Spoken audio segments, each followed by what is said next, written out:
Bonjour à toutes et à tous. Bon matin. J'espère que vous allez bien. Ce matin, il est tôt. On est très heureux de vous souhaiter la bienvenue.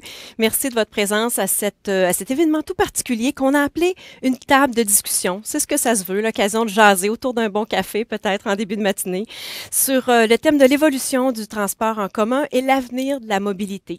Une invitation conjointe du réseau de transport de la capitale, le RTC à Québec, de la STO, la Société de transport de l'Outaouais du côté de Gatineau, et de l'ATUC, l'Association du transport urbain du Québec. Donc, c'est eux qui vous souhaitent la bienvenue. Je me joins à eux pour l'occasion. C'est vrai qu'il est un peu tôt pour chacun de vous, mais en même temps, ça fait en sorte que vous êtes très nombreux à être présents. Plus de 200 personnes se sont inscrites à l'événement. Je voyais la liste de participants il y a quelques jours. Je sais qu'il y a plusieurs personnes d'entre vous qui œuvrent dans l'univers, dans l'industrie du transport en commun. Donc, vous connaissez bien la réalité, ce dont on va parler probablement aujourd'hui. C'est intéressant parce que votre perspective, vous pourrez nous la partager. Il y a un module d'interaction dont je vais vous parler dans un instant. En même temps, dans la liste, je vois qu'il y a des gens qui travaillent, vous œuvrez dans des organismes, des organisations qui sont impliquées dans différentes sphères de la mobilité. Il y a des gens parmi vous qui sont en recherche, il y a des gens en aménagement du territoire. Là, je n'ai pas toute la liste devant moi, mais il y a aussi des citoyens, simplement n'est pas le bon mot, mais qui sont intéressés par le sujet. Alors, à toutes et à tous, soyez les bienvenus. Dans un instant, seront avec moi les présidents des sociétés de transport de Québec, de l'Outaouais, de Montréal, en direct. Hein. Tout le monde est en direct, c'est ça ce matin. Va suivre une discussion avec 4 experts panélistes sur différents thèmes. Je vous parle de ça dans quelques minutes. Et oui, on se réserve un petit peu de temps pour répondre à vos questions à la suite des échanges. Et on est ensemble jusqu'à 9 heures. Heureuse de me joindre à vous, je suis Karina Lehoux de Éclosion Animation Professionnelle. Je suis là comme animatrice, comme modératrice et comme citoyenne, j'ai le goût de dire aussi parce que c'est un sujet passionnant. Je vous ai brièvement dit que vous pouviez interagir avec nous. Très, très simple. La plateforme sur laquelle vous vous êtes branché, si vous regardez sous la fenêtre de diffusion vidéo, vous voyez probablement l'onglet Questions. C'est le bon endroit. Sachez que vous pouvez en tout temps, durant les présentations, pendant qu'on discute, nous envoyer vos questions. Ça peut être des commentaires aussi. Vous nous transmettez ça et c'est reçu par l'équipe de production technique ici en régie. Et j'aurai l'occasion de prendre quelques minutes pour vous représenter, poser vos questions, soit aux panélistes ou même au président, parce que tout le monde que vous allez voir interagir dans les prochaines minutes seront disponibles pour la période d'échange. Ne soyez pas inquiets si les questions, vous ne les voyez pas apparaître lorsque vous cliquez sur le bouton Envoyer. C'est normal, ça n'apparaît pas en temps réel sur la plateforme, mais sachez qu'on les reçoit bel et bien ici en régie. On organise cet événement dans un contexte historique, un contexte particulier, les 50 ans de 2 sociétés de transport importantes, celle de Québec, le RTC, celle dans la région de Gatineau, la STO. Quelques éléments historiques, on ne fera pas toute l'histoire ce matin, mais 1971, c'était donc la création de ce qui s'est appelé la Commission régionale de l'Outaouais, qui deviendra en 91 la Société de transport de l'Outaouais, donc 20 ans plus tard.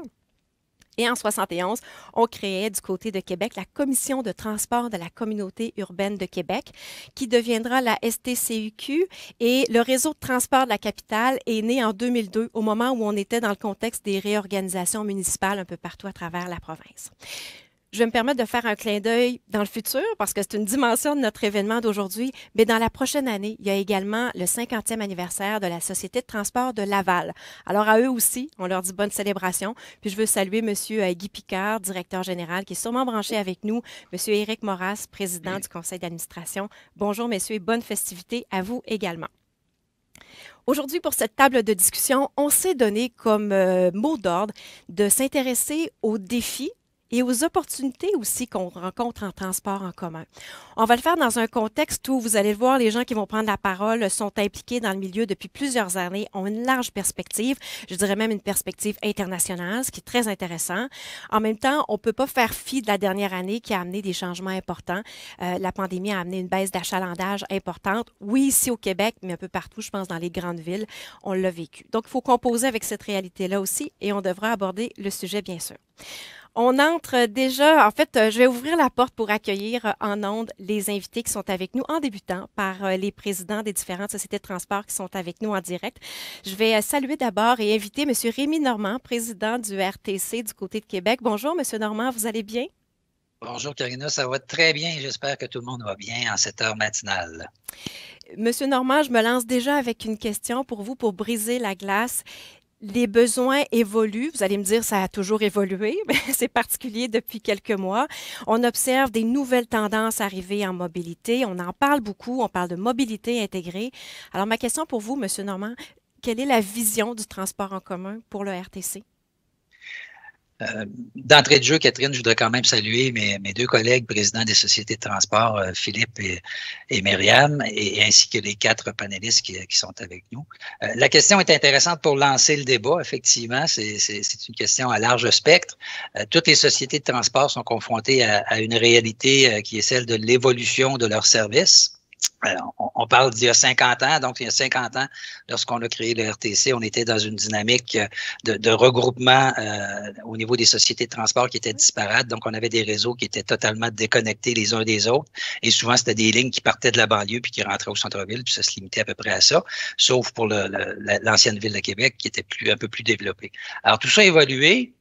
Et c'est pour ça qu'on parle d'évolution. Quand on dit évolution, on veut dire que le tissu urbain évolue, la population évolue, la densité de population évolue, il y a des nouveaux quartiers qui se créent et donc il faut de plus en plus répondre à ces besoins-là. Et c'est pour ça que je dis souvent, moi, que l'aménagement du territoire et la mobilité sur le territoire, c'est plus qu'intimement lié. On ne peut pas séparer ces deux entités-là. Il faut que ça se travaille de façon conjointe. Alors, il y a quelques années, il y a 3 ans à peu près, on a lancé une grande réflexion stratégique au RTC pour voir à quoi on était confronté, à quels éléments de l'environnement externe et de l'environnement interne de l'organisation on était confronté et pour se donner des grands défis sur les 10 prochaines années. Donc, on a vraiment été vers un concept de mobilité intégrée qui cherche à ramener toutes les options de transport, de mobilité sur un territoire pour offrir aux citoyens des choix. Dans le fond, ce qu'on voulait, c'est si on ne peut pas les contraindre d'une quelconque façon, puis je sais que Catherine Morancy va nous en parler des contraintes qu'on peut imposer aux automobilistes pour les faire changer de comportement, mais on a adopté une politique, nous, qui est un petit peu plus soft et on cherche à offrir des options, de telle sorte que ça peut devenir attrayant de prendre d'autres options de mobilité que l'auto solo sur notre territoire. On sait qu'à Québec, c'est 75% des gens qui prennent leur auto et qui sont seuls à l'intérieur de leur auto.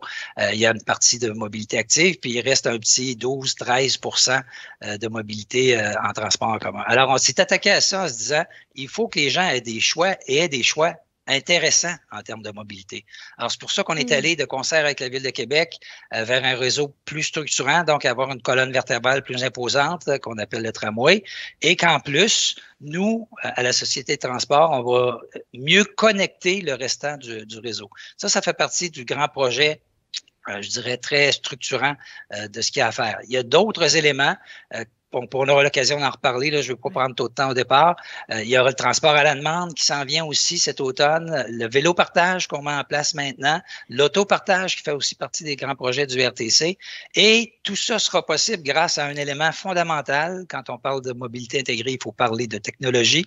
Et ce sera possible de faire ça si on atteint l'objectif d'avoir un guichet unique pour permettre aux gens de choisir à l'intérieur d'un cocktail de mobilité. J'arrête là, on aura l'occasion d'élaborer sur tous ces éléments dans les prochaines minutes, j'en suis convaincu. Merci, M. Normand, c'est passionnant ce dont vous nous parlez, ça donne le goût, si on s'y intéresse un petit peu, là, tellement de creuser puis d'en savoir plus. Merci pour cette ouverture. Je vais quitter Québec, on emprunte un autobus rapidement, on se rend jusqu'en Outaouais, jusque dans le secteur de Gatineau. Madame Myriam Nadeau est avec nous, elle est la présidente de la Société de transport de l'Outaouais. Bonjour, Madame Nadeau. Bonjour. Merci d'être avec nous. Je veux saluer le fait que votre 50e anniversaire pour la STO, vous l'avez célébré la semaine dernière. Donc, félicitations. Puis, il y a eu d'ailleurs une ou des vidéos qui ont été produites. J'en ai vu une qui était magnifique. C'est un parcours de vie d'un jeune homme. C'est en lien avec ses déplacements. Donc, c'est super intéressant. J'invite tout le monde à aller voir cette vidéo-là, la visionner sur sto.ca. Madame Nadeau, si je vous demandais, selon vous, quelle est la place qu'occupe le transport en commun dans le développement mais aussi le dynamisme de nos collectivités. Vous en pensez quoi? Bien, d'abord, le transport en commun, clairement, joue un rôle important dans l'aménagement de nos villes puis de nos quartiers, mais malheureusement, j'ose dire qu'il n'occupe pas encore la place qui lui revient. Pour vraiment voir nos transports collectifs et actifs devenir une alternative véritable pour les gens, il faut un réel arrimage dans la façon qu'on planifie puis qu'on va développer nos villes, nos quartiers. puis vraiment développer en pensant au transport collectif en amont et non pas se mettre souvent en mode rattrapage ou à voir comment on peut insérer dans ces trames de rue-là, par exemple, des rues en spaghetti par rapport à des rues en quadrilatère, ben ça a un impact sur la façon de desservir nos quartiers, d'être efficace, d'avoir des trajets optimaux, des temps de parcours plus courts. Puis la densité est évidemment aussi au cœur là, de ce type d'aménagement-là pour rendre performant notre transport en commun. Donc, pour que les gens l'utilisent, ben il faut que ça marche. Puis la mobilité de demain, ben c'est un mode de vie. Ça prend des rues, comme je disais, qui puissent accueillir les autobus. Ça prend des trottoirs des deux côtés de la rue pour notamment des questions d'accessibilité, puis qu'ils soient conçus aussi des trottoirs de façon assez large aussi pour recevoir des gens en mobilité réduite, mais qui ont accès à notre réseau régulier en raison justement des autobus qui peuvent les accueillir. On doit aussi penser la mobilité sous toutes ses formes, ce qu'on aime dans le jargon, là, parler d'intermobilité. Il faut d'intermodalité, pardon, donc de pouvoir marcher, de se déplacer à vélo, en autobus, d'avoir accès à des voitures en copartage. M. Normand en a parlé également, ou des vélos à libre service à même nos quartiers. Puis, à titre d'exemple, on pourrait parler de Gatineau, qui a récemment été nommée meilleure ville vélo au Canada. Et puis ça, mais c'est grâce à des investissements qui viennent d'une vision commune, qui est partagée pour améliorer la qualité de vie de tout le monde. On ne serait pas meilleure ville vélo au Canada sans des investissements, par exemple, d'une piste cyclable qui longe notre corridor de rapide par bus, qui est le Rapibus, en ajoutant des supports à vélo sur nos autobus. Et puis là, la STO travaille même en ce moment à accueillir des abris vélos à certaines stations clés de notre réseau. Donc, c'est vraiment en travaillant ces visions communes-là de part et d'autre qu'on arrive à des changements structurants. Puis, il faut se le dire, on n'arrivera pas non plus à atteindre nos cibles de réduction de gaz à effet de serre sans le transport en commun. On sait qu'au Québec, c'est dans le transport qu'on a nos plus grandes émissions et c'est aussi là où on a les gains les plus rapides et les plus importants à faire. Donc, clairement, le transport en commun fait partie de la solution. Puis, pour y arriver, ben, il faut poursuivre les investissements parce que pour changer les habitudes, ben, ça prend des alternatives performantes. Très intéressant. Merci, Mme Nadeau. On sent beaucoup de leadership dans la façon dont vous faites les choses et ça augure bien pour toute la suite. Merci beaucoup d'être avec nous ce matin. Je me dirige maintenant vers Montréal. On se rend chez M. Philippe Schnob, qui est le président de la STM, Société de transport de Montréal, et président de la TUC aussi. Bonjour, M. Schnob, vous allez bien? Oui, bonjour. Oui. Je voudrais saluer moi aussi là, mes collègues de Gatineau, Myriam et Rémi à Québec, saluer les 50 ans des sociétés de transport et en particulier les 50 ans de la STO parce que moi, comme jeune adulte, jeune adolescent même à Gatineau, je viens de Gatineau, c'est via les autobus de la CTCRO à l'époque que j'ai acquis mon indépendance. Je pouvais aller voir mes grands-parents à Hull, je pouvais aller faire des courses à Ottawa ou à Hull, mais si j'ai pu faire ça puis commencer à acquérir ce goût-là des transports collectifs, c'est grâce aux autobus de la CTCRO qui existe peut-être encore. J'imagine qu'on a changé le numéro de la ligne, mais je suis très reconnaissant parce que c'est comme ça que j'ai découvert le transport collectif et que c'est devenu une partie importante de ma vie. C'est un beau témoignage. Merci de nous partager ça ce matin, vraiment. Monsieur Schnob, j'aimerais ça vous interpeller sur un élément. Les citoyens, là, si on se place dans ces chaussures-là, on est de plus en plus sensibilisés aux messages qui sont passés en termes de développement durable, la mobilité, on en entend parler, on parle de l'importance du transport en commun. Maintenant, comment on fait pour passer à des modes durables, concrétiser tout ça dans la réalité, au-delà de la sensibilité que les gens ont de plus en plus? Je pense que les messages passent et les gouvernements commençaient à les entendre.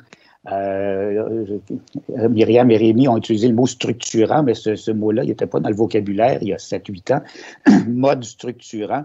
Ça existait, là. Le métro en est un bel exemple, mais maintenant, on décide de faire des modes structurants partout. C'est essentiel de pouvoir aller dans cette direction-là. Je pense que le programme d'infrastructure du gouvernement fédéral lancé il y a plusieurs années a quand même donné une impulsion là, pour que ces projets-là puissent commencer à évoluer dans l'esprit des décideurs. Bien, c'est une excellente nouvelle parce que on l'a dit, on parle de la pandémie, là, mais il y a une autre crise de santé publique, les changements climatiques sont là, ils étaient là, ils vont être encore là, puis il y a un vaccin pour lutter contre cette crise-là, c'est le transport collectif qui est un joueur essentiel, le transfert modal, l'offre de services, la mobilité durable, Tout ça, ce sont des choses sur lesquelles il faut continuer à travailler de façon définitive. Je dirais par ailleurs qu'il faut aussi lancer d'autres messages parce que c'est bien beau de construire, c'est bien beau d'avoir des modes structurants, mais aussi il faut être capable de financer nos opérations. C'est peut-être là où on a encore de la sensibilisation à faire parce que faire accroître l'offre, évidemment, ça engendre des augmentations de dépenses chez nos sociétés. Donc, il ne faut pas perdre de vue qu'il faut absolument adapter les modes de financement du transport collectif à cette nouvelle réalité-là parce que ça fait partie des défis qui se posent pour chacune de nos sociétés. Là, on est toutes et tous en train de préparer nos budgets pour 2022 dans un contexte presque post-pandémique. Il ne faut pas perdre de vue cette nécessité-là. Mais on est quand même sur la bonne voie parce qu'on est en train de concevoir de grands projets de développement. Puis ça, je pense que c'est une excellente nouvelle. Merci beaucoup. Alors, à tous les trois, vraiment, merci d'avoir mis la table à la discussion. Il y a des éléments très concrets que vous avez apportés sur lesquels on pourra se raccrocher certainement. Assurément que tantôt, je veux que vous soyez avec nous pour la période d'échange. Il y a des réactions auxquelles vous pouvez contribuer. Et bien sûr, on vous donnera la chance du mot de la fin parce que M. Normand a ouvert la porte sur des éléments de perspective, des projets qui s'en viennent, puis on veut conclure là-dessus tantôt. Mais ça, c'est un petit peu plus tard. Je veux simplement, avant de vous laisser aller, les présidents et d'accueillir les panélistes, faire un petit clin d'œil. J'ai accès à certains messages, là, pas l'ensemble des messages qui passent parce que je pourrais pas, mais j'ai vu passer un truc sur la Société des traversiers du Québec qui fête aussi son 50e anniversaire cette année. Puis ça fait partie, si je peux reprendre votre terme, du cocktail qu'on a pour le transport en commun. Donc, félicitations aux gens de la STQ, je devine qu'on dit, pour votre 50e anniversaire. À tous les trois, bon événement, on se retrouve dans quelques minutes. Là-dessus, tout le monde, on est prêt à entrer dans le cœur du sujet. Je vais vous présenter tour à tour chacun des experts panélistes qui ont accepté de contribuer à la discussion et réfléchir à voix haute. Vous allez voir, c'est intéressant. Plusieurs se connaissent. Il y a une complémentarité dans les perspectives. Je débute en saluant Mme Catherine Morancy. Bonjour, Catherine. Bonjour, bon matin à tous. Vous êtes... Oui, c'est bon, oui. Hein? Vous êtes ingénieur civil, professeur à la Polytechnique Montréal, titulaire de la chaire mobilité qui s'intéresse à la mise en œuvre de la durabilité en transport. Vous êtes titulaire également de la chaire de recherche du Canada qui s'intéresse aux interactions entre les différents modes de transport. Vous êtes impliqué dans plusieurs organisations, notamment au conseil d'administration de la STM, de l'Agence de mobilité durable de Montréal, et vous êtes membre du comité consultatif sur les changements climatiques du gouvernement du Québec. Et ça me permet de faire le pont tout de suite pour présenter un autre invité qui est le président de ce comité consultatif, M. Alain Webster. Bonjour, Alain. Bon matin. Vous êtes donc président, je le mentionnais, du comité consultatif sur les changements climatiques mis en place par le gouvernement du Québec. Vous êtes professeur titulaire au département d'économique de l'Université de Sherbrooke et au Centre universitaire de formation en environnement et en développement durable. Vous enseignez l'économie de l'environnement depuis plus de 30 ans. C'est un sujet de compétence, mais de passion quand on vous entend parler. Vous avez également occupé des rôles de leadership, notamment comme vice-recteur au développement durable, vice-recteur à l'administration et aux relations gouvernementales. Alors, bienvenue à vous. Merci de l'invitation. Je vais saluer également M. François Bourque, qui est des nôtres. Bonjour, bon matin François. Oui, bonjour à tout le monde. Vous êtes chroniqueur au Journal Le Soleil depuis 2006 dans ce rôle-là. Et puis, on peut vous lire très régulièrement parce que vous traitez de politique, de contexte social, contexte économique de Québec. Vous vous intéressez à plusieurs enjeux, en particulier à la démocratie locale, la mobilité, l'aménagement du territoire, le développement économique. Je sais que vous êtes sollicité régulièrement pour vous exprimer sur des thèmes comme ceux qu'on va aborder ce matin. Vous le faites peut-être, je ne sais pas, comme chargé de cours en journalisme à l'Université Laval. Vous êtes conférencier également. Merci d'être des nôtres. Oui, tout ça est vrai, mais je vous dirais, ça ne fait pas de moi un expert en transport en commun de la même façon que les autres panélistes autour de notre table, mais je suis certainement un observateur attentif de ce qui se passe dans le transport en commun, dans l'aménagement des villes. Absolument. Un citoyen plus qu'aguerri, je dirais. Et je vais saluer également M. Mohamed Mesghani. Bonjour, Mohamed. Bonjour Karina, bonjour tout le monde. Vous êtes dans l'univers du transport en commun depuis plus de 30 ans. Vous avez une vaste expérience en mobilité urbaine. Je veux saluer le fait que vous êtes présentement secrétaire général de l'UITP, l'Union internationale des transports publics. C'est un rôle que vous jouez depuis 2018. Précédemment, vous étiez secrétaire général adjoint. Et vous nous parlez, j'allais dire ce matin, en tout cas on est le matin au Québec, mais vous nous parlez depuis Paris. Merci de nous joindre à nous. Est-ce qu'il fait Il fait beau du côté de Paris aujourd'hui. Il me semble que c'est des images à nous faire rêver. Alors, il pleuvait jusqu'à maintenant et dès que la discussion a commencé, maintenant le soleil réapparaît. Donc voilà, tout va bien. Il y a quelque chose là-dedans, il y a un message. L'effet Québec, c'est l'effet Québec. Exactement. Ah, génial. Écoutez, tous les quatre, c'est un plaisir de vous avoir avec nous. L'idée, c'est d'aborder ensemble 3 volets. On va s'intéresser au volet économique, environnemental, social. Et je rappelle, s'il y a des gens qui se sont joints à nous dans les dernières minutes, j'espère que vous êtes bien assis, que vous avez un bon café parce que ça va être intéressant. On s'intéresse aujourd'hui à l'évolution du transport en commun et l'avenir de la mobilité. Et je rappelle à tous que la plateforme vous permet de nous envoyer vos questions au fur et à mesure que vous le souhaitez par l'onglet questions qui est sous la fenêtre de diffusion vidéo. On entre dans le premier segment qui est celui à vocation économique. Ça a été dit un peu d'entrée de jeu. Il y a des méga-projets qui sont sur la table actuellement dans plusieurs villes au Québec. Certains sont en préparation, d'autres sont en réalisation. On peut nommer le tramway à Québec, en Outaouais, le REM à Montréal. Les besoins évoluent. On s'adapte. Mais là, je vais commencer en vous faisant, vous allez me trouver drôle, je disais qu'on allait parler d'avenir. Mais comme on est dans un contexte de 50e anniversaire, si on fait quelques pas en arrière, puis je vous posais la question, depuis 50 ans, qu'est-ce que c'est le rôle que joue le transport en commun dans le développement économique de nos municipalités? La grande question. Je vois vos réactions. Est-ce que je pourrais interpeller François? Est-ce que François, vous accepteriez de briser la glace avec nous là-dessus?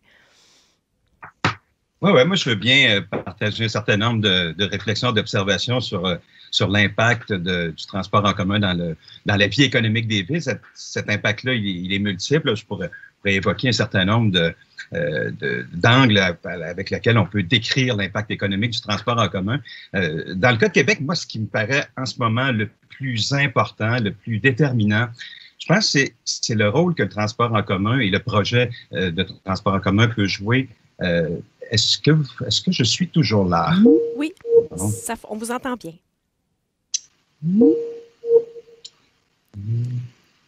Je ne sais pas. François, est-ce que vous m'entendez? On va faire comme ça. Non, peut-être qu'il y a un petit enjeu de connexion de quelques secondes. Je m'essaie une dernière fois. Est-ce que François, vous m'entendez? Non, alors peut-être qu'il va vouloir se débrancher, se rebrancher pour me faire un petit signe. J'ai la chance de tous vous voir sur un écran. Je vais me tourner vers un autre intervenant. Est-ce que Catherine, vous... Désolé. C'est revenu. Magnifique. Allez-y, François, on vous écoute. Désolé, de structure de mon lien. On a dû passer en partage de connexion sur le téléphone cellulaire pour pallier les lacunes du Wi-Fi de la maison. Oui, j'étais en train de dire, moi, c'est toujours le même. Ce qui me paraît le plus important dans le cas de Québec, c'est le rôle que le transport en commun peut jouer dans l'attractivité de la ville et comme réponse aux besoins de main-d'œuvre qui sont absolument criants à Québec. La main-d'œuvre, elle va venir possiblement et de plus en plus, je pense, de gens de l'extérieur, de l'immigration, des gens qui viennent pas d'une culture de voiture nécessairement et qui vont avoir besoin d'un transport en commun. Je pense que c'est un outil dont les employeurs vont avoir besoin. C'est un outil d'attractivité, je pense, pour la ville de Québec. C'est devenu incontournable. Puis à travers ça, à travers l'attractivité, je pense que c'est une question d'image aussi pour la ville, une espèce d'image de modernité. On le sait, la ville de Québec était la seule parmi les grandes villes canadiennes à pas avoir un réseau de transport organisé performant sur rail. Alors, je pense que ça va d'abord pallier à un enjeu d'image, un enjeu d'attractivité de main-d'œuvre. Moi, c'est ce qui me paraît le plus important. Évidemment, on peut ensuite parler de tous les autres enjeux. En soi, juste par son existence, un réseau de transport en commun brasse de l'argent dans une ville. C'est beaucoup d'emplois, c'est des millions. Je regardais les dernières études de la TUC pour le RTC, par exemple. Bon, on parle de quoi? 180 millions, 170 millions par année qui est injecté dans l'économie de la ville à travers le réseau de transport. C'est 1600 emplois ou équivalents de temps plein. Il y a ça. Puis on l'a évoqué tout à l'heure. On l'a évoqué pour l'Outaouais, mais c'est vrai partout ailleurs. L'effet que l'effet structurant qu'a le transport en commun dans la vie d'une ville. On parle de plus en plus de TOD, là, les Transit Oriented Development. C'est une notion qui faisait pas partie de notre vocabulaire. Moi, ça fait plus de 35 ans que je couvre la vie des villes et c'est quelque chose dont on ne parlait pas à l'origine. Aujourd'hui, on sent que ça devient un objectif, c'est une cible qui est partagée par le plus grand nombre. Donc, réorganiser la ville, évidemment, c'est un enjeu économique autour de tout ça. Si on est capable de développer des villes qui sont mieux regroupées, qui sont moins étalées, c'est moins. On utilise mieux les ressources publiques, on utilise mieux l'espace. Je pense que c'est des enjeux que vous connaissez bien, mais je pense qu'il y a un enjeu économique là qui est important. Il y a l'enjeu, moi, je me méfie toujours des gros chiffres qu'on voit parfois dans les études, mais s'il y a plus de gens qui prennent le transport en commun, il y a plus c'est-à-dire on peut réduire un peu l'improductivité qui provient de la congestion. Bon, c'est difficile de mettre un vrai chiffre là-dessus, mais je pense que c'est une réalité qui existe. La congestion coûte quelque chose. Moi, je me fais pas d'illusions, un transport en commun réduit pas la congestion. Je pense qu'à Montréal et ailleurs, les gens sont bien placés pour le savoir, même s'il y a de super bons transports en commun, plus que dans une ville comme Québec, il y a quand même une congestion qui demeure, mais ça offre la possibilité aux gens de s'en sortir ou d'y échapper. Donc, je pense que c'est ça le principal économique. Et bon, sans parler des autres enjeux, je pense que dans une conversation précédente, je ne sais pas si Mme Morancy et Catherine veulent intervenir à ce moment-ci pour parler de l'impact que ça a dans la vie des familles aussi, un impact économique pour des familles qui ont, si on laisse tomber une deuxième voiture, c'est de l'argent pour les familles. Donc, cet enjeu économique, il est multiple. Mais d'abord, moi, je dirais de l'attractivité dans le cas de Québec et l'image. Très intéressant. On vous tend la perche, Catherine. Comment réagissez-vous à tout ça? Bon. Ma première réaction, c'est que oui, le transport en commun contribue significativement à réduire la congestion. Je pense que c'est important de savoir là, que le transport en commun, c'est nettement plus efficace que n'importe quelle voie dédiée à l'automobile. Ça, il n'y a vraiment n'importe quelle règle de 3 va permettre de démontrer ça. Donc ça, je voulais juste confirmer ceci, que s'il n'y avait pas de transport en commun à Montréal, ce serait congestion perpétuelle ou enfin, sinon, Montréal n'existerait pas. La première chose, ensuite, ce que je voulais dire sur la question économique, c'est que, et je vais me permettre de le dire, la voiture est quand même un facteur d'appauvrissement collectif et individuel. Ça, je pense qu'il n'y a pas de doute là-dessus. Là. On n'investit pas dans le Québec quand on fait des sociétés ancrées autour de l'automobile privée. C'est important de considérer aussi que les coûts de transport, c'est quand même, il y a le deuxième poste de dépenses pour les ménages. On est à quelque chose comme 18% des dépenses après le logement et avant l'alimentation. Donc, la contribution économique du transport en commun, c'est quand même de permettre à des ménages de se départir de véhicules, donc de réduire la nécessité de posséder un ou plusieurs véhicules. Et ça, c'est très important que dans toutes les cibles qu'on énonce, qu'on ait cette nécessité, donc c'est ce souhait de réduire ce qu'on peut appeler toutes les formes de dépendance à l'automobile. Donc oui, il y a une grande contribution d'offrir des alternatives, de permettre aux gens de faire leur système d'activité, de contribuer à la société sans devoir posséder un ou plusieurs véhicules. Et ça, c'est vraiment, vraiment, vraiment significatif. Très intéressant. Ça me donne le goût de revoir mon budget. Puis les pourcentages que vous dites, ça deviennent des références parce que c'est vrai, il peut y avoir quelque chose de le fun, de pratique à avoir la voiture dans la cour, mais quand on regarde le budget, ça peut nous amener à d'autres réflexions. Mohamed, j'aimerais ça Oui? François, vous vouliez... Je disais tout ça est vrai, mais je ne veux pas faire je vais faire un peu l'avocat du diable, en fait. Oui, tout ça est vrai, puis d'un point de vue collectif, je suis absolument d'accord avec tout ça, mais dans un cas comme la Ville de Québec, par exemple, il faut aussi être conscient que dans l'état actuel des choses, le transport en commun ne rend pas les mêmes services que la voiture. C'est pas vrai que tout le monde peut se débrouiller et organiser sa vie uniquement avec le transport en commun. C'est souhaitable. C'est souhaitable d'en arriver là. Puis je pense que les projets qui sont sur la table vont permettre d'aller dans cette direction-là. Mais il faut aussi être conscient que en ce moment, on n'est pas capable d'offrir le même niveau de service partout sur le territoire. Et d'ailleurs, ça explique probablement les pourcentages sur les parts modales de l'auto et tout ça. Ça n'arrive pas pour rien non plus. C'est intéressant, voilà, François. Puis je me permettrais d'aller faire un tour du côté de Mohamed, parce que vous êtes en Europe. Puis Mohamed, quand on se rencontrait la semaine passée, vous disiez, par exemple, en Suisse, je vous laisse nous partager l'exemple, mais les gens en ont une voiture. Pourtant, le transport en commun a une place prépondérante dans la vie des Suisses. Pouvez-vous élaborer là-dessus? Effectivement, la Suisse est un très bon exemple parce que c'est un des pays où le taux de motorisation, donc nombre de voitures pour 1000 habitants en Europe, est un des plus élevés. Mais c'est aussi un des pays où le taux d'utilisation des transports publics est un des plus élevés. Donc, autrement dit, c'est un comportement qui diffèrent. C'est-à-dire, c'est pas parce qu'on a une voiture qu'on doit l'utiliser tous les jours pour tous les déplacements. Et donc, c'est une utilisation rationnelle de la voiture. C'est un choix modal qu'on fait. Et on utilise les transports publics. Pourquoi aussi? Parce que l'offre de transport public est très développée. Le réseau est très dense. La tarification est très attractive. Et donc, quand on a une offre attractive, un réseau dense, une qualité de service qui est élevée, une ponctualité, on abandonne facilement sa voiture. Et c'est comme ça qu'on peut attirer les usagers. Et je voudrais revenir un peu sur la question économique, si c'est possible, parce que je trouve que c'est très intéressant.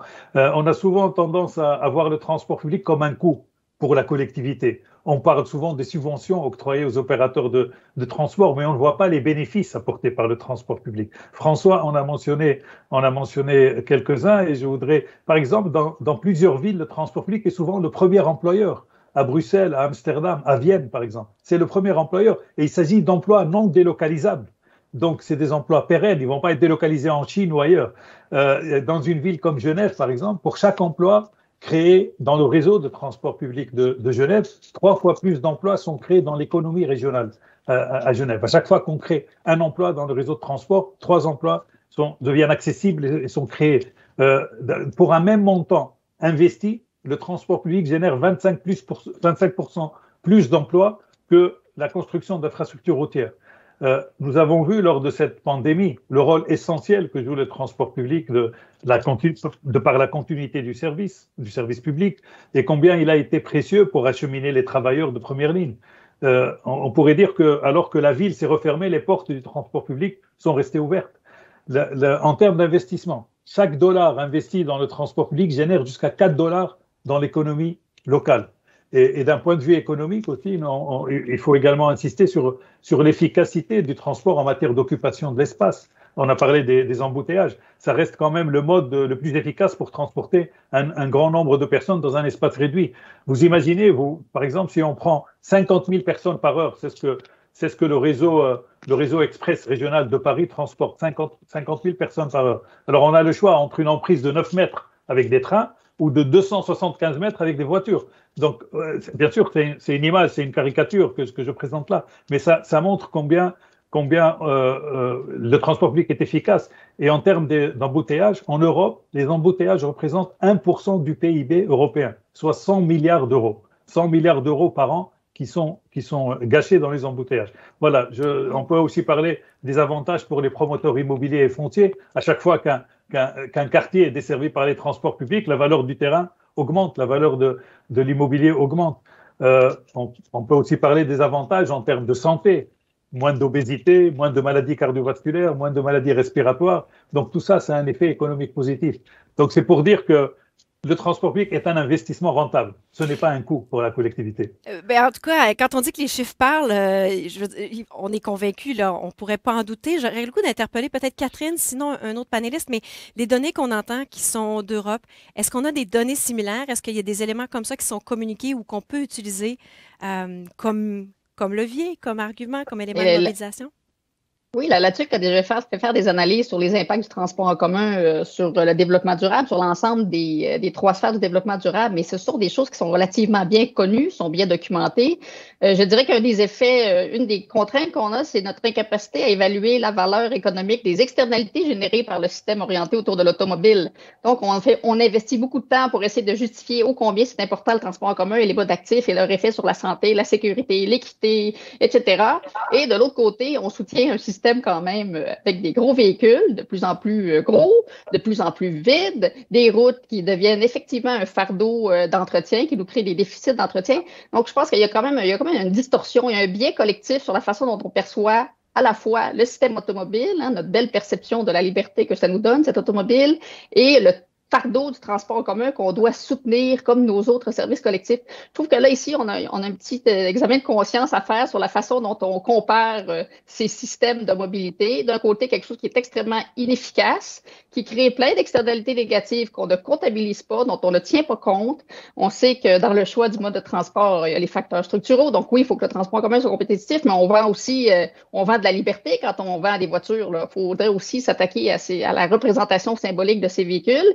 De l'autre côté, on devient un fardeau hyper important pour justifier tout morceau de ligne de transport en commun, sachant que c'est à peu près la seule solution qu'on a de transformer les comportements de mobilité.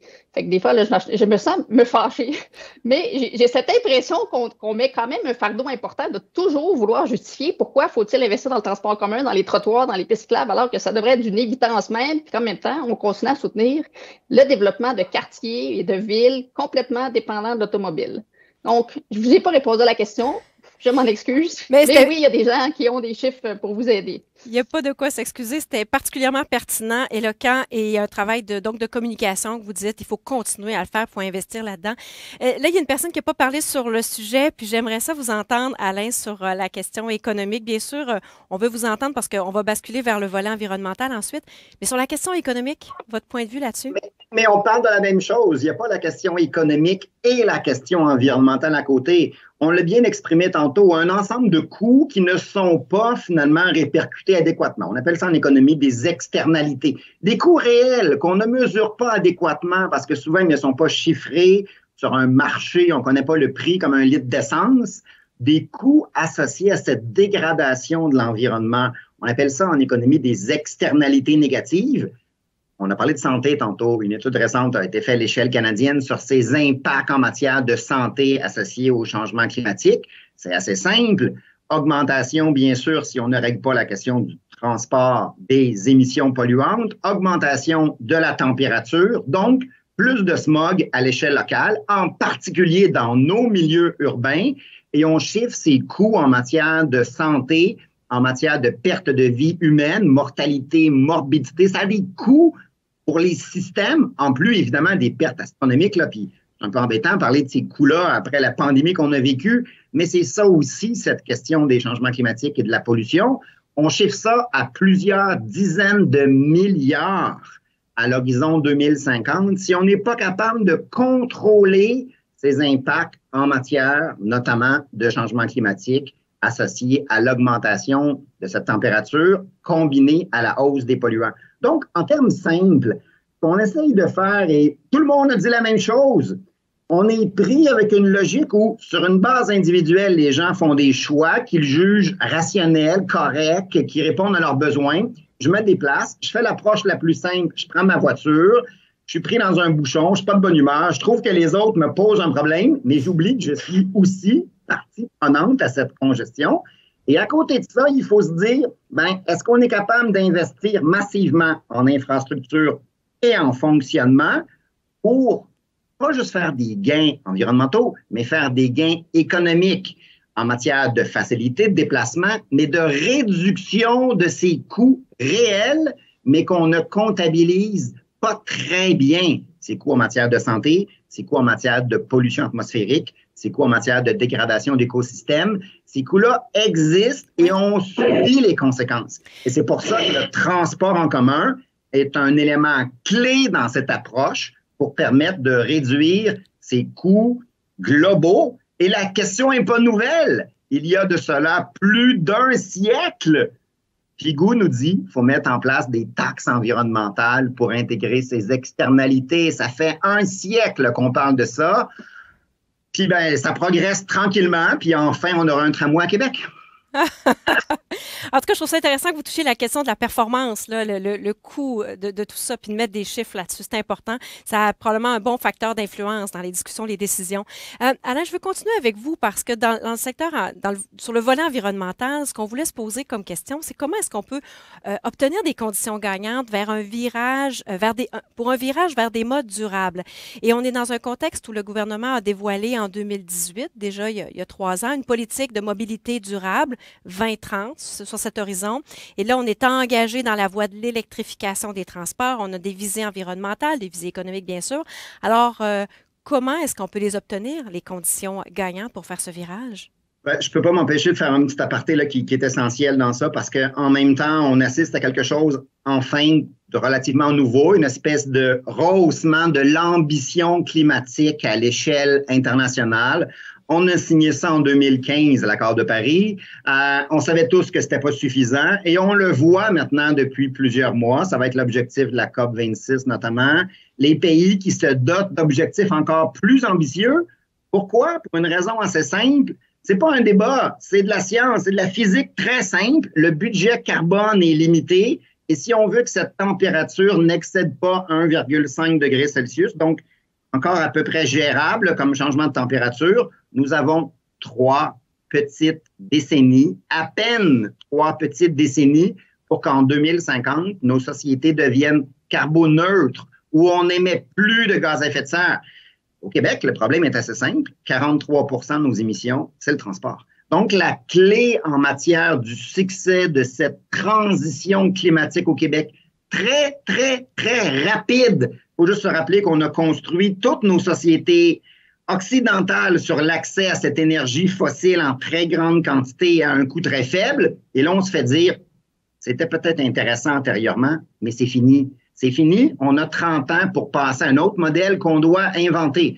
La bonne nouvelle, c'est qu'au Québec, notamment avec le poids du volet énergie renouvelable, on est peut-être l'une des sociétés au monde la mieux placée pour faire ce virage et en retirer les bénéfices économiques les plus grands.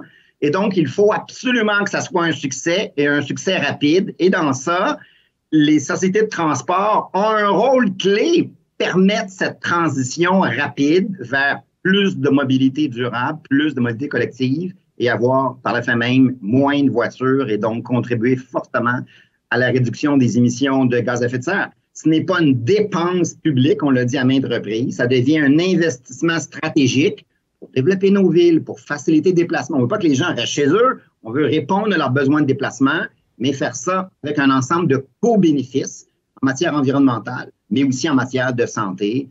Donc, ça ne peut être qu'une très bonne nouvelle qu'on prenne le temps ce matin de se parler encore une fois de l'importance stratégique du transport en commun à l'échelle nationale. C'est fort intéressant. Je vais me permettre tout de suite de dire que l'événement de ce matin, il est enregistré, il sera disponible en réécoute. Alors, si ça peut servir des gens ou alimenter des discussions, faire avancer des réflexions, pourquoi pas. Là, je vous voyais les panélistes réagir aux propos d'Alain. On est sur le volet environnemental, les conditions gagnantes vers ce mode durable. Est-ce que Catherine, François, Mohamed, qui aimerait prendre le relais? Catherine? Oui, allez-y. On veut toujours parler. Mais en fait, moi, je voudrais juste dire que je trouve que quand on nomme nos politiques, on a déjà un biais, c'est qu'on ne devrait pas parler de politique d'électrification, on devrait parler de politique de réduction de la consommation d'énergie fossile. Et là, peut-être qu'on verrait d'autres solutions émerger que de juste électrifier. Parce que je ne suis pas contre l'électrification, ça va juste nous permettre d'aller plus vite. Mais il y a d'autres pas à faire avant. Puis on ne peut pas juste dire, allons-y, transformons toute la flotte de véhicules en véhicules électriques, parce que là, on est en train de mettre une frontière autour des gaz à effet de serre, mais il n'y en a pas de frontière. On va en émettre, on va faire plein de dégâts ailleurs pour répondre à nos besoins individuels. Fait que dans la formulation des solutions, il faut d'abord viser à réduire la consommation d'énergie fossile. C'est ça qu'on veut faire. Et là, il faut remettre en avant la façon dont on se déplace et oui, la façon dont on construit des villes et des quartiers où il n'y a pas de services, où il n'y a pas d'emploi. On crée des quartiers mono-usage avec des rues tortueuses, même les spaghettis. C'est extraordinaire quand on essaie de se déplacer à pied avec des indices de détour très élevés. Il y a un enjeu sur la façon dont on organise nos quartiers pour que les gens puissent faire la majorité de leurs activités à proximité et dépendent d'abord des modes actifs. Le premier mode le plus efficace, c'est la marche. Après ça, c'est le vélo. Après ça, on veut du transport en commun puis du service à la demande. Puis après ça, on veut des véhicules partagés qui vont, oui, être électriques. Mais ce mode autour de la possession de plusieurs véhicules privés, il n'est pas efficace ni individuellement, ni collectivement. Puis nos réseaux sont dans un piètre état. Leur efficacité est en chute libre à cause de l'augmentation de la taille des véhicules, de la diminution du taux d'occupation. Ça se peut pas qu'on ne soit pas dans la capacité de voir que c'est un système qui ne fonctionne pas, qui va nous amener plein de problèmes. Puis là, on a quand même une forme d'urgence là. Et quand je vous réfléchir à nos solutions. Voilà, je me mets à mute. Oui, non, c'est parfait, Catherine. Puis quand je vous écoute, là, moi, je vois des quartiers, là, je vois le mien, je vois ceux des gens près de moi. Puis je me dis, là, je veux interpeller François là-dessus parce que vous vous intéressez à l'aménagement du territoire. Ça a été évoqué tantôt. Mais dépendamment là où on habite, le quartier, comment il est fait, comment il est organisé, on peut bien avoir toute la volonté du monde comme citoyen, mais des fois, c'est pas si simple. Votre point de vue sur tout ça, là, l'environnement, l'électrification, l'organisation du territoire, François? Oui, c'est vrai. Écoutez, j'ai écouté Alain aussi décliner là, la motivation qu'on devrait avoir justement à changer, tout bienfait que le changement de nos habitudes de transport peut apporter pour l'environnement. Tout ça est nécessaire, je ne le conteste pas. Le gain collectif de tout ça, il est évident. Tout ça. Par contre, je pense que quand vient le moment de changer les habitudes, je pense évidemment au contexte de Québec où les réseaux est peut-être moins développés, puis il y a aussi une culture de l'automobile qui est très développée, qui est très présente dans l'espace public, aussi à travers les radios notamment. Donc, dans ce contexte-là, je pense que l'environnement, malheureusement, c'est un argument de vente qui est relativement faible ou limité. Je pense que le meilleur argument de vente, c'est pas on va changer nos habitudes pour sauver la planète. Je pense qu'il faut aller vers l'efficacité pour être capable. Il faut que le transport en commun, si on veut convaincre des gens, faut être capable de battre l'auto si on veut être capable de renverser ce courant-là. Même si le bénéfice collectif est évident de faire ce changement-là. Au plan de la décision individuelle, moi, je pense qu'on regarde le côté pratico-pratique à chaque matin et il faut être capable d'offrir quelque chose qui se compare à l'auto, soit en efficacité, soit en rapidité, soit en économie d'argent. En tout cas, il faut qu'il y ait un bénéfice individuel, je pense, si on veut convaincre les gens de changer des habitudes. Mohamed, vous avez dit dans notre rencontre, si les autobus sont pris dans les bouchons, on n'est pas mieux. Parlez-nous donc de comment vous le voyez, ce que vous voyez sur le terrain, votre perspective en Europe aussi. Exactement, parce que je voulais réagir parce que vous avez abordé la question de l'environnement par l'angle technologique. Et bien sûr, ça fait partie de la solution, bien entendu. Mais je pense que ce serait une erreur d'aborder la question de l'environnement uniquement par l'angle technologique.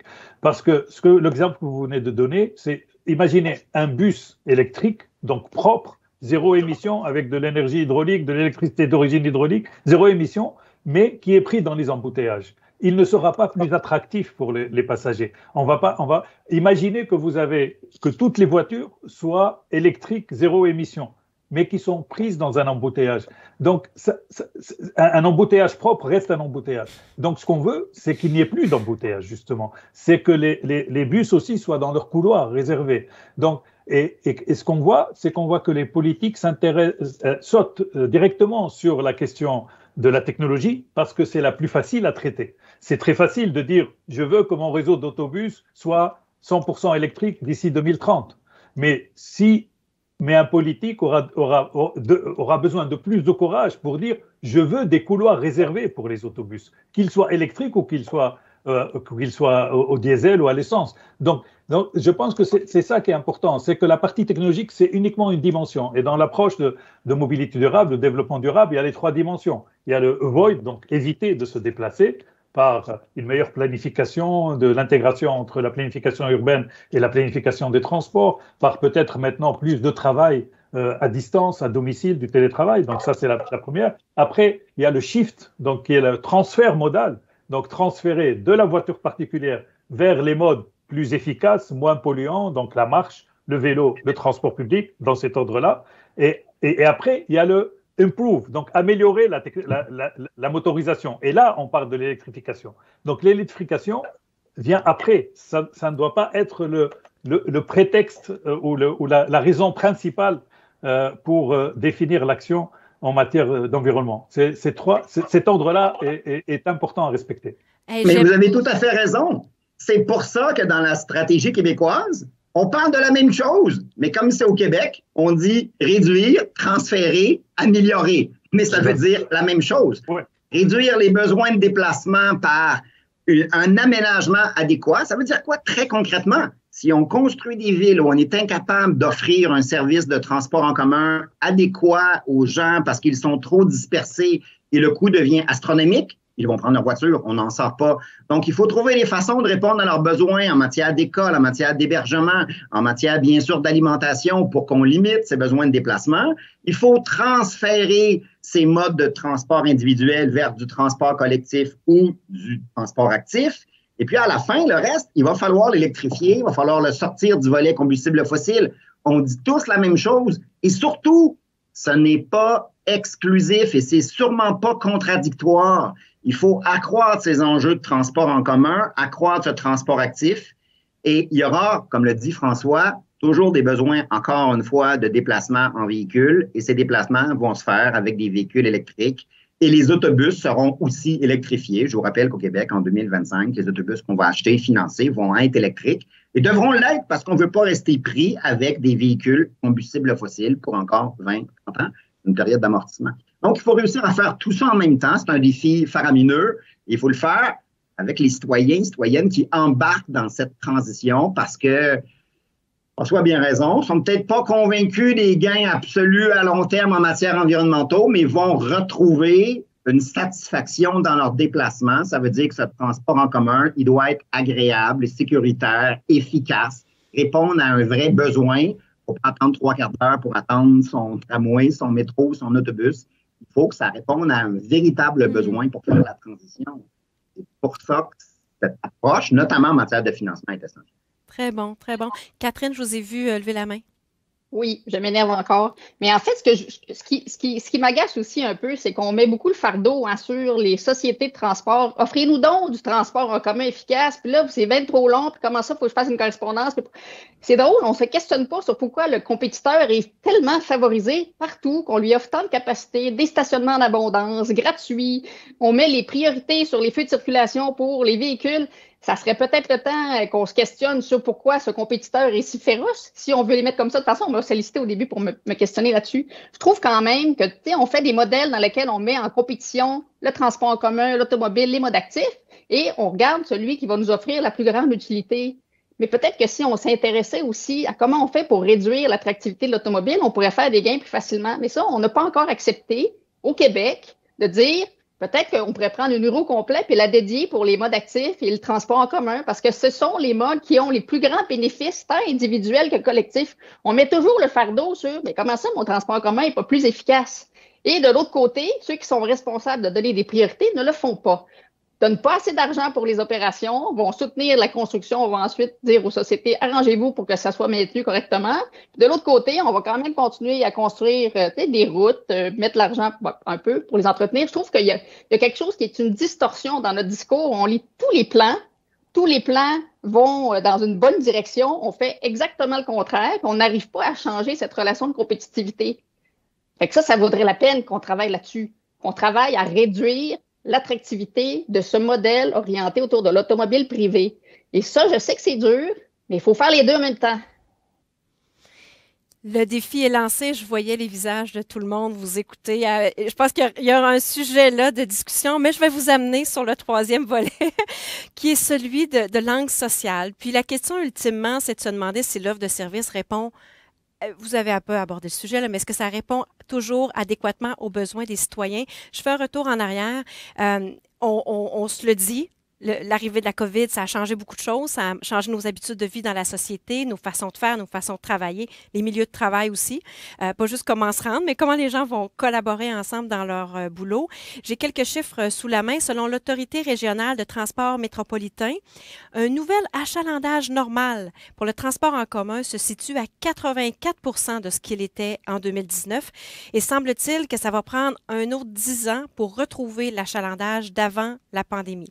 Je ne sais pas quelle est votre perspective sur ces chiffres, mais j'aimerais ça vous entendre parce qu'on se dit qu'il y a peut-être un niveau de confiance qui a diminué à l'égard des transports collectifs. L'achalandage a diminué. Il y a des changements, je le disais, dans les milieux de travail. Donc, la demande change. Je reviens à ma question. Est-ce que l'offre de service répond toujours adéquatement aux besoins des citoyens? Là, tout le monde a le goût de réagir. Puis, je vois les présidents. Je vais vous interpeller par la suite, les présidents, si vous le voulez bien. Je vais continuer avec les panélistes. Qui des panélistes? Sujet chaud. François, oui, allez-y. Oui.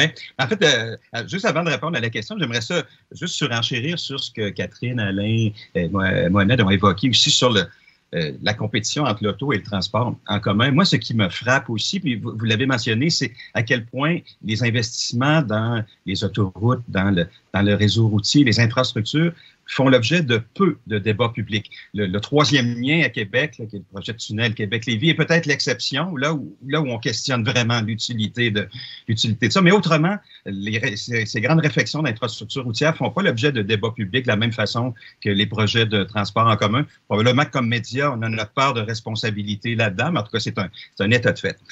Moi, la question que je me fais poser le plus souvent depuis l'an dernier, c'est à cause de la pandémie, évidemment, du télétravail, des habitudes qui ont changé. le tramway, est-ce qu'on a encore besoin de ça de la même façon? La question peut se poser aussi pour le troisième lien, mais pour le tramway, on la pose beaucoup. Est-ce qu'on en a encore autant besoin?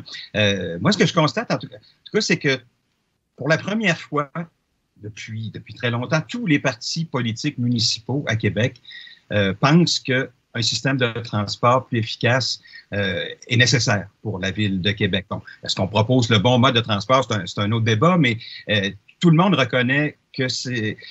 remarquez que des politiciens, ça arrive, ça peut se tromper aussi, mais là, je constate que tous les politiciens, que ce soit au niveau municipal ou provincial, pensent que c'est utile et nécessaire d'investir. Je pense qu'il y a là une piste qui est claire. Ça veut dire que le besoin de transport en commun est là pour rester, même si on est dans une période peut-être où c'est moins évident à très, très court terme.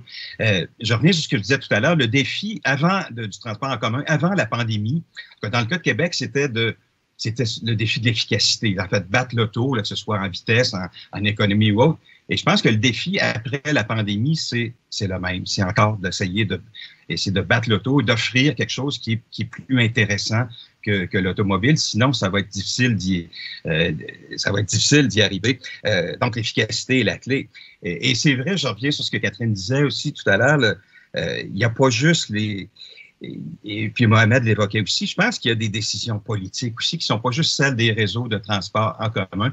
Et ça, on n'ose pas beaucoup aller de ce côté-là des choix. Là, je regarde Québec, on a fait un choix, puis je peux peut-être comprendre pourquoi, parce que les politiciens sont en politique, ont besoin d'être élus, puis il faut qu'ils tiennent compte de l'acceptabilité sociale. Mais même la taxe sur l'essence qu'on pourrait utiliser à Québec, on a fait le choix de ne pas la prélever alors qu'on a le pouvoir de le faire. Bon, il y a des raisons, comme je dis, d'acceptabilité sociale peut-être ou de choix politique, mais je pense que ça montre qu'il y a de l'espace pour faire des gestes. Même chose, tarifer le stationnement, tarifer davantage au centre-ville. Combien de villes en Europe et ailleurs vont tarifer l'entrée au centre-ville en heure de pointe ou vont tarifer, si on tarifait la traversée des ponts en heure de pointe, on n'aurait peut-être pas besoin de planifier une grande infrastructure autoroutière. Donc, il y a d'autres moyens qui relèvent de choix politiques et qui sont pas des choix de transport en commun. Et ça, on hésite à y aller. On manque soit de volonté, de courage, ou alors c'est nous qui sommes pas réalistes de penser qu'on pourrait être audacieux et aller jusque-là. Mais en fait, on n'utilise pas tous les moyens à notre disposition. C'est intéressant. Alain, je voudrais vous entendre sur la question de l'achalandage. Tantôt, je disais, on estime qu'il faudrait attendre une dizaine d'années avant de retrouver l'achalandage d'antan. C'est quoi votre avis sur ça? Moi, ce qui m'intéresse, c'est pas de savoir si on retrouve l'achalandage d'antan. C'est est-ce qu'on réussit à sortir des véhicules individuels par du transport en commun adéquat ou du transport actif adéquat pour répondre à ces besoins de déplacement. Donc, si effectivement les besoins de déplacement, notamment par la présence du télétravail, amènent moins de personnes à se déplacer à l'heure de pointe, ben tant mieux. Il y a des besoins un peu plus faibles de déplacement. Ça veut surtout pas dire qu'il faut réduire la fréquence en matière d'offres de transport en commun parce qu'on veut que les gens fassent cette transition vers le transport en commun. Fait qu'on veut leur offrir plus de services de meilleure qualité. Et moi, je vais essayer d'être un petit peu plus optimiste que ce que François avait comme approche. Là, c'est ma nature d'être un peu plus positif. Il reste quand même qu'on est dans une période où on a fait des choix d'investissement. Oui, on conteste, là, dans certains cas, le tramway et compagnie. La question est peut-être étrangement formulée. Elle devrait plutôt être comment on a fait pendant 50 ans pour ne pas demander et exiger ce type de transport normal pour une capitale nationale. Il était temps qu'on arrive au 21e siècle. Et dans ce type de scénario, ben, je pense qu'on a quand même fait des gains en matière d'investissement dans plusieurs municipalités au Québec en matière d'infrastructure. On va se poser des belles questions en matière, bien sûr, de coûts de fonctionnement de ces systèmes d'opération qu'il va falloir structurer adéquatement. Mais globalement, notamment dans le PQI, on a des sommes majeures en matière d'infrastructure sur le transport en commun. Bonne nouvelle. C'est pas suffisant pour faire cette transition et assurer justement qu'on est en train de faire des gains sur le volet véhicule. Fait qu'on vient encore au même scénario, une offre adéquate, sécuritaire. Donc, je pense que dans ça, l'objectif n'est pas est-ce qu'on revient au même nombre de personnes qui se déplacent, d'achalandage, mais est-ce qu'on est capable de réduire le volet de transport individuel, en particulier avec une voiture énergie fossile. Et dans ce type de scénario, le transport en commun va jouer un rôle clé dans ça. Et c'est clair que la décision ne peut pas être une décision portée que par ces organismes de transport qui n'ont pas tous les leviers à l'échelle nationale et même à l'échelle régionale. Donc, quelque part, c'est une espèce de... Ça a l'air un peu étrange comme vision, comme approche, mais c'est une vision de société, là. Qu'est-ce qu'on se donne comme objectif global? Puis François nous l'a dit à maintes reprises, c'est pas par ses vœux pieux que les gens vont faire cette transition. C'est si on leur offre, à travers des décisions collectives, une alternative adéquate en matière de déplacement. Et là, les sociétés de transport ont un rôle clé à jouer, que ce soit à Québec, à Gatineau, Montréal ou à Sherbrooke. Et Catherine, vous avez dit, là, on vient de traverser une pandémie, on est resté chez nous, on a changé bien des affaires, on a été forcé de s'ajuster à tout ça. Mais vous avez dit, c'est le temps là, de faire des changements. Je vous écoute là-dessus. Oui, je vais rapidement, mais je veux aussi dire que le transport en commun n'est pas qu'affaire de travailleurs. Et ça m'agace beaucoup quand on pense qu'il y a juste des travailleurs pour qui on va développer des réseaux. Il y en a d'autres. On oublie systématiquement, dans à peu près toutes les discussions qu'on fait, les deux extrémités de la courbe démographique. Les jeunes, pour lesquels on voudrait avoir plus d'opportunités de développement autonome, de déplacement autonome et de développement autonome, c'est très corrélé. Et les personnes âgées. Regardons nos courbes démographiques, on va peut-être comprendre qu'il n'y a pas juste du domicile-travail. Donc, je trouve que c'est un autre argument. Donc, il y a deux arguments qui prônent le transport en commun comme alternative la plus fondamentale dans une société pour permettre la participation sociale de tous. Fait que là, il y a un enjeu d'équité et d'inclusivité là-dedans. Il faut que les services répondent à tous les besoins de mobilité. Pas juste du domicile-travail, pas juste en pointe. Il faut qu'il y ait une grande amplitude, donc il faut que ce soit disponible toute la journée, il faut que ce soit fréquent. Il faut que ça devienne une véritable alternative à la possession d'un véhicule privé pour répondre à l'ensemble des besoins. Ma phrase était longue.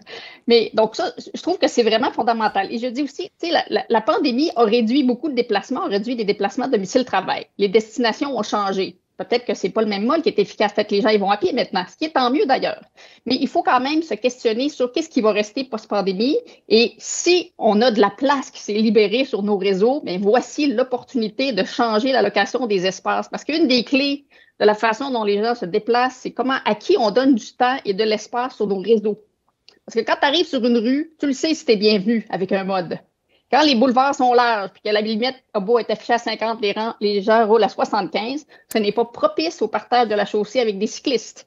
Donc, il faut allouer les espaces différemment et la pandémie vient nous ouvrir un peu d'espace. Et là, c'est le temps d'agir pour assurer que quand on va revenir à je ne sais pas quelle normalité après, que les relations de compétitivité ne se soient pas trop changées et que, effectivement, le transport en commun et les autres modes soient maintenant beaucoup plus efficaces qu'ils ne l'étaient. C'est une grande opportunité puis ça presse. Et je ne peux pas m'empêcher, pendant que Catherine respire, de rajouter qu'il y a donc, oui, un élément clé dans cette période actuelle qu'on vit pour prendre plus de place sur ce volet transport actif, transport en commun, mais en même temps en matière sociale. Réfléchir, on l'a dit tantôt, les jeunes, les personnes âgées, mais aussi les personnes à plus faible revenu, les femmes, pour être sûr qu'à quelque part, elles se sentent sécures dans ce type d'approche en matière de déplacement. Là, il y a des enjeux qu'il faut regarder en détail dans ça. Donc, les défis sont faramineux. Il n'y a pas personne qui est en train de dire que c'est facile. Mais peut-être qu'il faut simplement remettre cette question de la mobilité et en particulier du transport en commun en haut de la liste des priorités politiques parce que c'est fondamental. Mohamed, j'aimerais vous entendre. Merci. Oui, en fait, je voudrais un peu continuer sur ce registre-là. Je pense qu'on est en train on est dans une situation paradoxale où d'un côté, on voit que l'achalandage ne va pas être celui qu'il était il y a 2 ans. Ça, c'est clair, ça va mettre du temps. Mais de l'autre côté, on voit aussi que l'espace est réduit et qu'on ne peut pas faire un transfert du transport en commun vers la voiture particulière. Parce qu'on voit comment, là en Europe, à Londres ou à Paris, les embouteillages actuellement sont du niveau de ce qu'ils étaient avant la pandémie. Donc, on est arrivé à une saturation. Et donc, ça passe par une redéfinition, une redistribution de l'espace entre les différents modes, d'un côté. Et de l'autre côté, je pense que le transport en commun doit faire une redéfinition, une réinvention aussi. C'est-à-dire que là, jusqu'à maintenant, on n'a parlé que des métros, des autobus, des tramways, on a parlé des modes lourds de transport en commun. Mais en fait, je pense qu'on doit commencer à réfléchir au transport en commun, non plus de station à station, mais de porte à porte. Et donc, bien sûr que la colonne vertébrale restera ces modes lourds, mais on doit penser à ces modes à la demande, les modes partagés, qui peuvent venir en complément de ces modes lourds. Et ces modes-là, si on arrive à les intégrer avec le transport en commun conventionnel, j'allais dire, c'est comme ça qu'on arrivera à faire en sorte qu'on quitte sa voiture pour s'organiser autrement, pour se déplacer autrement. Et bien sûr, ça doit venir avec l'information, avec la tarification nécessaire, avec les outils nécessaires pour permettre ce déplacement de porte à porte. Et c'est là le défi. Et là, la balle est dans le camp des acteurs du transport en commun pour qu'ils se réinventent avec, bien entendu, un appui des autorités. Parce qu'on sait très bien qu'ils ne décident pas seuls. Le transport en commun entre dans un contexte qui est décidé par le politique. Et vous avez abordé, vous l'avez nommé, mais la tarification aussi. Hein? On entre dans un bus, dans un taxi, dans un autre mode. À chaque fois, on paie, on ressort une nouvelle carte. Il y a des exemples éloquents aussi dans certains pays. Je ne pourrais pas dire lesquels, vous êtes des spécialistes, mais ça existe des espèces de passeports où on peut... Bien sûr, des passes qui sont valables sur tous les modes, à toute heure, qui sont en fonction du profil de l'utilisateur et qui vont rendre très facile l'utilisation de transport. C'est ça, en fait, c'est rendre facile. Et un peu comme vous utilisez votre téléphone portable. Vous allez d'une région à l'autre, d'un pays à l'autre, et le roaming se fait tout seul. Et ici, c'est la même chose pour le transport public. Donc, rendre facile pour passer d'un mode à l'autre. Et aussi pour utiliser son vélo, sa trottinette, toujours avec le même pass. C'est Mobility as a Service, comme on l'appelle. Ça fait rêver tout ça. Merci beaucoup. Je vois le temps qui file, puis il y a plusieurs questions qui sont entrées. Donc, si ça vous convient, les panélistes, je vais inviter les présidents à venir nous rejoindre. On va être tout le monde ensemble, puis on va pouvoir donc partager. Mais si on était en salle, je voudrais vous applaudir. En tout cas, je vous dis merci pour vos contributions. C'est hyper intéressant tout ce que vous amenez comme perspective. Puis je vois les réactions. Je dois vous avouer que de voir tout le monde, les présidents, ils avaient envie de sauter sur la glace aussi pour venir compléter. J'y vais avec mes questions et je vous propose des réponses éloquente, mais tout en étant peut-être plus en rafale pour en couvrir plusieurs dans le temps qui nous est imparti. La première est pour François Bourque. On a dit dans un but d'optimisation des différents modes de transport en commun, est-ce que ce ne serait pas envisageable de fusionner certaines sociétés de transport comme le RTC et la STL, donc d'avoir une approche régionale et non plus municipale, telle que la situation qui prévaut à Québec et Lévis? Votre avis, François, sur ça? Mon avis, oui, ça fait longtemps, d'après moi, que les sociétés des deux rives auraient dû être intégrées. Mais je pense que le vrai débat est quand même ailleurs. Si tous les éléments de volonté politique y sont, si on déploie les bons moyens, je pense qu'on est capable d'arriver à améliorer considérablement le transport en commun. Puis il y a des choses intéressantes qui se font. Mohamed évoquait le service à demande. Moi, je pense qu'il y a une clé d'avenir là-dedans. Le plus difficile, c'est de sortir de la maison le matin dans la pluie, le froid, le vent pour se rendre à l'arrêt d'autobus, de tramway ou de métro ailleurs. Et si on est capable de remplir ce vide-là en offrant quelque chose qui ressemble à ce à quoi les gens qui prennent l'auto sont habitués, moi, je pense que là, il y a beaucoup d'espace pour changer pour arriver à un certain transfert modal. Je trouve que le RTC là-dessus va vraiment dans la bonne direction. C'est intéressant. C'est antérieur à la pandémie, mais la pandémie offre une occasion peut-être d'amplifier ça. Les gens ont compris qu'ils pouvaient vivre moins avec leur voiture en étant confinés en télétravail. Donc, c'est peut-être une belle occasion à saisir de se dire, peut-être que tu n'en auras plus besoin du tout de ta voiture parce qu'on va être capable de t'offrir quelque chose qui est équivalent. Merci. Alain Webster, on nous dit ceci. Selon Alexandre Taillefer, la voiture coûte 25 milliards de dollars par année à la balance commerciale du Québec. Êtes-vous d'accord? C'est la question. Bien, les coûts, évidemment, c'est un peu ce que Catherine disait tantôt aussi. De l'ensemble du volet automobile, c'est faramineux sur une base collective et sur une base individuelle. Et ce n'est pas un créneau dans lequel le Québec est très, très présent en matière de fabrication, disons. Là. Dans ce type de scénario, on a tout avantage en termes économiques, justement, de pouvoir se dire est-ce qu'on est capable de développer ces modes alternatifs, notamment en matière de fabrication d'autobus, en matière de fabrication des véhicules alternatifs, qui vont nous permettre aussi de faire des gains économiques. Mais c'est clair que le poids dans la balance commerciale du volet achat de véhicules plus du volet achat de pétrole, un petit sourire là-dessus aussi, reste faramineux. Donc là, lorsqu'on passe en volet électrique, on fait un petit gain là, parce que c'est du volet énergie renouvelable produite ici. Merci. Oui, M. Schnob, vous vouliez compléter? Oui, bien juste rapidement, parce qu'on fait référence à ça, à l'auto, à la taxe sur l'essence et tout. Il faut aussi faire attention parce que dans notre financement, on est un peu dépendant de ces sources-là. Il faut mettre l'accent sur l'importance de trouver de nouvelles sources de financement et de ne plus être dépendant de l'automobile et du transport et de l'essence pour le financement de nos activités. Bien. Prochaine question pour M. Normand du RTC. Est-ce que les parcs aux bus sont attractifs à Québec? Pourquoi n'y a-t-il pas un tel parc de stationnement dans le secteur des ponts? en fait, les parcobus sont attractifs. Sur les cases qu'on a présentement, les 1000, quelques 100 cases de stationnement alternatif sont occupées. Et avec le projet d'en créer 5000 autres liés à l'ensemble de la révision du réseau et à l'arrivée du tramway, il va sûrement susciter cet engouement additionnel-là. Maintenant, à la tête des ponts, il faut comprendre que le principe même là, dans l'industrie, tous ceux qui travaillent dans l'industrie connaissent ça, là, le principe même d'un stationnement incitatif, c'est qu'il faut capter la personne avant qu'elle entre dans la congestion. Si on est rendu à la tête des ponts, je suis plus sûr qu'on a fait le travail qu'il fallait là, pour les stationnements incitatifs en regard de la finalité qu'ils ont. Okay. Merci pour l'éclairage. Prochaine question sera pour Mohamed. À la suite de la pandémie, y a-t-il selon vous un risque qu'on fasse un pas en arrière quant au virage vers une mobilité durable des personnes? Un lien avec ce que je venais de dire, je pense que si on raisonne à court terme, oui, il y a un risque. Parce qu'actuellement, ce qui se passe, c'est que justement, on n'a pas retrouvé les niveaux de fréquentation d'avant la pandémie, et donc il y a un report vers la voiture. Mais on voit aussi que les embouteillages ne cessent d'augmenter. Donc ça, c'est un point. L'autre point, et qui est encore très incertain, c'est l'avenir du travail à domicile ou du télétravail. On ne sait pas encore comment ça va se traduire dans l'avenir. Est-ce qu'on va travailler 1 jour par semaine à la maison, 2 jours par semaine, 3 jours par semaine, pour ceux qui ont le choix, bien entendu, hein, parce que tout le monde n'a pas le choix de faire du télétravail. Et quel impact ça aura sur les fréquentations de transport public. Donc ça reste encore une incertitude. Mais ce qui est sûr, c'est que l'offre de transport public n'a pas baissé. C'est qu'au contraire, les coûts d'exploitation augmentent même, avec la désinfection, avec le nettoyage, etc. Donc, c'est le paradoxe un peu dans lequel nous sommes. Et ce qui est important, c'est vraiment d'essayer de trouver des solutions qui vont déplacer les gens et pas déplacer les voitures. On revient toujours au même problème. C'est comment mieux utiliser l'infrastructure routière et comment définir les priorités sur l'utilisation de l'infrastructure routière.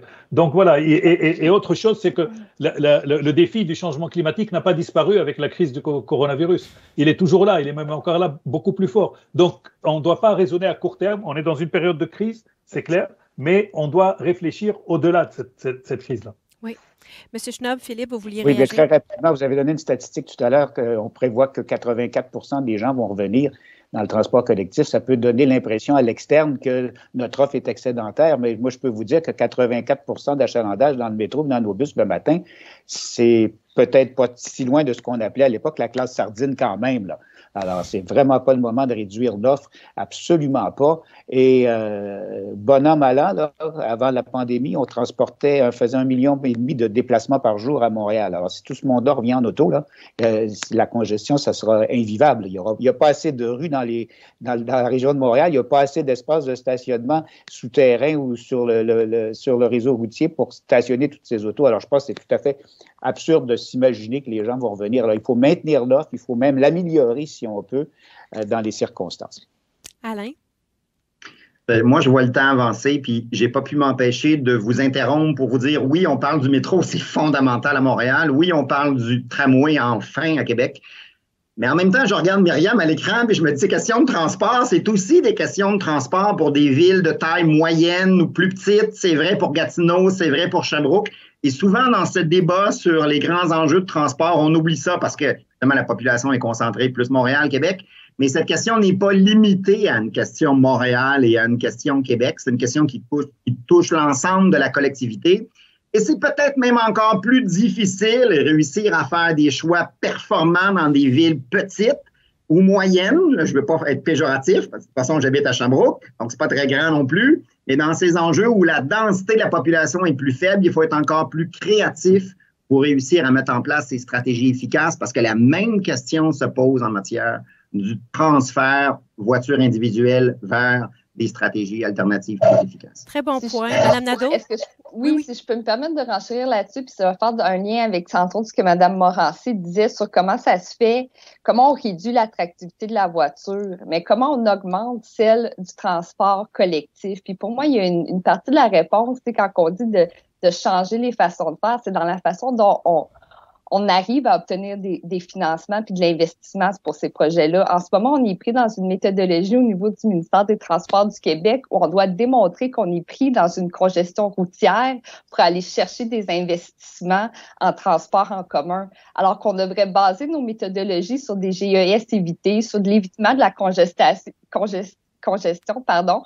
Puis j'entendais M. Webster parler aussi des coûts sur la santé, de l'entretien des routes. Il y a plein d'autres externalités qu'on ne tient pas compte parce qu'on se dit, oui, mais tant qu'on a de la place pour les voitures, pourquoi qu'on aurait besoin du transport collectif? Il faut changer le paradigme, là. Il faut complètement inverser ça, puis après ça, on va être capable d'en investir, puis ça prendra peut-être pas 30 ans pour avoir une ligne bleue qui se prolonge à Montréal, puis ça prendrait peut-être pas 3 ans de plus pour prolonger le Rapibus de 2,4 km.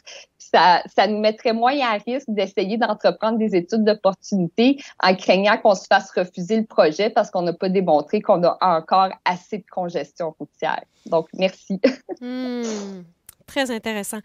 La prochaine question, je retourne aux participants. Elle est pour François Bourque. Donc, la Ville de Québec n'a-t-elle pas été façonnée par les nombreux tronçons d'autoroute et on continue d'élargir? Si on crée un milieu rébarbatif au transport en commun, doit-on se surprendre qu'il ne peut pas rendre le même niveau de service que la voiture? Oui, mais en fait, la question des autoroutes n'est pas liée uniquement aux enjeux de transport en commun. Je pense que c'est beaucoup plus. C'est peut-être même lié à des enjeux d'aménagement urbain. Là.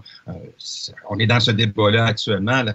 On planifie une nouvelle autoroute entre Québec et Lévis par voie tunnel et on va faire sortir ce tunnel-là à 2 ou 3 endroits sur la Rive-Nord, en plein centre-ville de Québec. Donc, on va reconstruire des bretelles aériennes d'autoroute qu'on avait démolies en partie il y a quelques années. Là, on veut en reconstruire de nouvelles. Donc, on fait atterrir de nouvelles voitures en plein cœur du centre-ville. Donc, ça aide à prendre la mesure du chemin qui reste à faire pour changer les habitudes, les perceptions. Et bon, là-dessus, moi, dans le cas du troisième lien, on peut se réjouir qu'il y a un vrai débat public autour de ce projet-là. Je ne sais pas comment ça va se résoudre ultimement. Le gouvernement actuel semble y tenir. On verra lorsque des vrais coups vont finir par apparaître et ce débat-là va se poursuivre. Mais c'est beaucoup un enjeu urbain. Je ne dis pas que les autoroutes nuisent au transport en commun. En fait, dans le cas présent, peut-être même les autoroutes vont aider le transport en commun si on fait le choix d'utiliser correctement de l'espace d'autoroute pour déplacer rapidement des autobus, des express et autres. Donc, le réseau autoroutier pourrait, dans une certaine mesure, être complémentaire, va faire servir la cause du transport en commun. Il nous reste 3 minutes. J'ai encore 3 questions devant moi, mais Catherine, vous vouliez réagir sur le sujet? Oui, je voulais juste dire que quand on conçoit des réseaux, il faut se questionner où est-ce qu'on veut avoir les files d'attente. Est-ce qu'on veut avoir des files d'attente au centre-ville ou on veut les avoir en périphérie? Là, il y a toute cette question d'amener des externalités. Là, Alain a défini les externalités, d'amener les externalités au centre-ville. Et moi, je trouve que ça amène toujours une question d'équité. Parce que quand on amène des véhicules de la banlieue vers le centre, ceux qui subissent les impacts négatifs de la présence de ces véhicules, ce ne sont pas les résidents de ces quartiers. Fait qu'on fait ce que j'appelle souvent le téléportage des externalités au centre. On fait subir des impacts négatifs à ceux qui ne sont pas responsables de ces impacts. C'est tout un enjeu d'équité de ceux qui bénéficient et subissent les projets. Fait que la question de la localisation des autos quand ils sont en mode attente, c'est drôle, j'ai toujours pensé que c'était mieux de les laisser hors du centre-ville ou hors des quartiers où c'est des milieux de vie. Tu veux laisser les véhicules attendre le plus loin possible. Après ça, on va assurer une fluidité dans les quartiers plus centraux. Ma prochaine question est pour M. Normand. Une offre de mobilité variée et adaptée, organisée dans un MaaS, Mobility as a Service, est souvent mentionnée comme le Saint Graal de la mobilité. Est-ce que la mise en place de telles offres et plateformes devrait être une priorité? Comment est-ce qu'on peut avancer plus rapidement avec ce genre de projet, M. Normand? Vous savez, il n'y a pas de panacée dans le transport en commun, le Saint Graal. Là. Moi, je n'ai pas connu personne qui l'avait vu. Là. Mais il y a des principes de base. Je pense que M. Mesgani l'a dit tantôt, là, Mobilité as a Service est devenu comme une espèce de concept qui s'applique bien dans le domaine des transports publics, dans le domaine des choix publics, parce qu'on est dans le domaine des choix publics. Alors, il y a des services publics qui ne seront jamais rentables sur le plan économique de la chose. Par contre, j'aime bien aimer le concept d'externalité. Quand on prend en considération tous les coûts qui sont liés à ça, les coûts négatifs et les coûts positifs, il y a peut-être là quelque chose d'intéressant en termes de services publics, en termes de rentabilité de services publics. Mais je pense que les choix qu'on a faits au RTC s'appuient beaucoup sur ce concept-là. On avait fait un grand sommet, rappelez-vous, Madame, de où vous étiez là à l'époque, on avait fait un grand sommet à Québec en 2018, je crois, 2017-2018. Et ça nous a inspiré beaucoup dans notre réflexion stratégique au conseil d'administration du RTC et avec l'ensemble des partenaires externes qu'on a consultés. On est arrivé à faire des choix qui répondent bien, je pense, à tout ce que j'ai entendu aujourd'hui. En tout cas, je pense qu'on est dans la bonne voie. Magnifique. Je vais vous demander des réponses courtes, mais il me reste 2 questions et je veux vous les poser. La première est pour Catherine, la deuxième sera pour Alain. Catherine, on nous dit c'est très intéressant, mais il semble que le discours demeure un discours. Comment on aide les politiciens à conjuguer l'acceptabilité et donc l'obtention des votes aux élections et faire la bonne chose en matière de mobilité? On investit dans un tramway, mais en même temps, pour qu'ils réussissent à le faire accepter sans trop d'impact sur les votes, ils doivent protéger les voies pour les autos. Donc, comment on peut conjuguer avec ces dichotomies? Puis je vous donne juste une minute, hein? Mais j'ai déjà dit que c'était urgent qu'on dépolitise les projets de transport. Ça se peut pas qu'on soit dépendant des rythmes de 4 ans pour des décisions qui ont autant d'impact à long terme. La deuxième chose, on essaie d'avoir les faits les plus probants et les meilleurs outils pour clarifier l'ensemble des enjeux. On parle de l'externalité, le jour où on a des chiffres qui sont probants, on espère que ça va aider à soutenir la bonne prise de décision. Mais j'y crois, il faut dépolitiser ça. Il faut que ce soit quelqu'un d'indépendant qui fasse l'analyse de l'ensemble des projets. Pas isoler le transport en commun et les autres d'un côté. L'ensemble des projets de transport. Magnifique. Défi relevé. Alain, la prochaine question. Avec l'électrification des transports en commun, voitures électriques, combinée à une demande en énergie toujours croissante liée à nos modes de vie, est-ce qu'on a les infrastructures nécessaires pour répondre à cette augmentation à moyen et à long terme, considérant les impacts environnementaux de la construction de barrages hydroélectriques additionnels pour réussir à répondre à cette demande? Bien, ici, comme partout ailleurs, ça veut dire que les besoins en matière d'énergie renouvelable vont être encore plus grands, c'est clair. C'est pas un hasard si Hydro-Québec vient d'inaugurer son parc d'énergie solaire en se disant c'est l'énergie qui se développe le plus à l'échelle internationale. Il faut que le Québec soit capable de maîtriser aussi cette énergie et voir comment ça se gère. C'est le rapport de l'Agence internationale de l'énergie qui nous dit on ne va plus construire, on n'a plus besoin de nouveaux gisements supplémentaires de pétrole et de gaz. Il faut développer que l'énergie renouvelable. Oui, il faudra continuer à faire ça, c'est clair, parce que les scénarios, c'est qu'il faut être plus efficace en matière d'énergie à l'échelle nationale comme à l'échelle internationale, mais les besoins d'énergie renouvelable, parce qu'aujourd'hui, c'est près de 50% du portefeuille énergétique au Québec, vont être plus grands et donc vont nécessiter des besoins importants en matière d'infrastructure, c'est clair. Et je ne peux pas m'empêcher de revenir sur la question que vous avez posée tantôt à Catherine. Comment on fait? Puis là, c'est une petite page commerciale. Pour y arriver, ben, on crée des organismes scientifiques neutres et indépendants comme le Comité consultatif sur les changements climatiques, qui est inspiré des meilleures approches qu'on a mis en place en Angleterre et en France. Et on aura le bonheur, parce qu'on commence à peine nos travaux, d'être 13 personnes, donc Catherine, pour se dire, voici ce que la science nous dit sur ces enjeux changement climatique et comment les politiciens devraient mettre en place les meilleures politiques publiques pour arriver à cette transition de façon adéquate. Et mon petit doigt me dit qu'on va sûrement revenir sur la question du transport en commun lors des prochaines années, c'est clair. La minute publicitaire est terminée, mais ça valait tellement le coup. Merci beaucoup. Écoutez, c'est fort intéressant. Merci aux panélistes. Je vais vous regarder sur l'écran juste à côté de moi. Là, Alain Webster, Catherine Morancy, François Bourque et Mohamed Mesgani. Ça a été un bonheur de vous avoir avec nous. Vraiment, on apprécie. Je garderai les présidents avec nous en ondes pour le mot de la fin. Il nous reste quelques minutes, mais je vous remercie, les panélistes, sincèrement. Bonne journée à chacun. Avant de laisser la parole à chacun des présidents, parce qu'on voulait terminer, hein, je vous le disais tantôt, avec ce qui s'en vient dans les prochains mois, les prochaines années, je veux simplement vous rappeler à tout le monde que sur la plateforme, il y a un sondage. On aimerait savoir vos commentaires. Vous avez été nombreux à vouloir participer à l'événement, donc vos commentaires seront les bienvenus. Vous pouvez le remplir dès maintenant. Et je réitère le fait que cet enregistrement, en fait, cette présentation est enregistrée et sera disponible en réécoute sur la page YouTube de la TUC dans les prochains jours ou semaines. Alors, qu'est-ce qui s'en vient pour chacune des sociétés de transport représentées dans cet événement aujourd'hui? Vous avez été les hôtes de l'événement. Je vais débuter avec vous, M. Schnob, à la STM.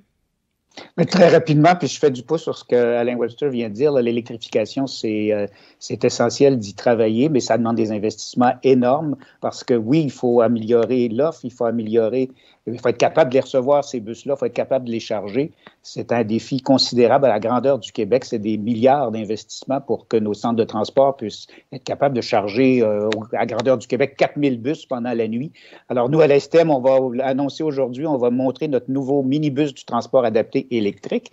On va lancer bientôt les tests sur route du bus électrique à recharge lente de New Flyer qu'on a acheté de concours avec Laval, la Société de transport de Laval.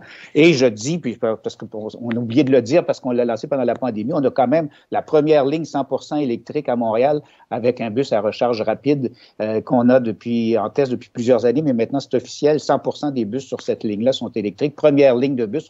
Malheureusement, on a lancé ça au printemps 2020. On l'a fait de façon plutôt discrète, mais ça fonctionne. L'autre défi qu'on a, c'est la mobilité intégrée. Déception parce qu'on n'a plus tous les leviers pour mettre ça en œuvre. À Montréal, maintenant, la Société de transport de Montréal, mais on aimerait beaucoup qu'on y travaille très sérieusement parce que c'est la clé. Il faut faciliter l'accès. Il faut que les gens puissent prendre nos réseaux de façon très fluide, très efficace, le partager avec les autres joueurs de la mobilité durable. Et je lance l'appel à tous ceux qui ont de l'influence là-dedans. Il faut faire ça le plus rapidement possible. Merci beaucoup, M. Schnob. Bravo pour les très belles réalisations et celles qui s'en viennent. Madame Nadeau, Myriam, du côté de la Société de transport de l'Outaouais, qu'est-ce qui s'en vient chez vous? Bon, on est très occupés, je vous dirais. D'abord, on a notre projet structurant dans l'ouest de Gatineau, là, ça a été annoncé que ça serait un tramway sur l'ensemble des 2 axes qu'on doit développer pour répondre à la demande. Ça donne que c'est un projet extrêmement complexe. 2 villes, 2 provinces, une commission de la capitale nationale. On apprend beaucoup de choses de la gouvernance. Donc, un des projets les plus complexes au Canada qui est mené en ce moment, mais combien important. On a aussi un projet pilote de transport à la demande qui va débuter en juillet dans un secteur à l'est de la ville, un secteur quand même assez excentré où on a vu, basé sur nos données, qu'il y a beaucoup de demandes en transport intersecteur. Donc, c'est vraiment de venir ajouter cette offre-là complémentaire là, au réseau pour répondre à des besoins de plus courte distance dans le même endroit. Donc, on veut tirer beaucoup de leçons de ça pour importer le modèle à travers la ville dans d'autres endroits où ça sera propice.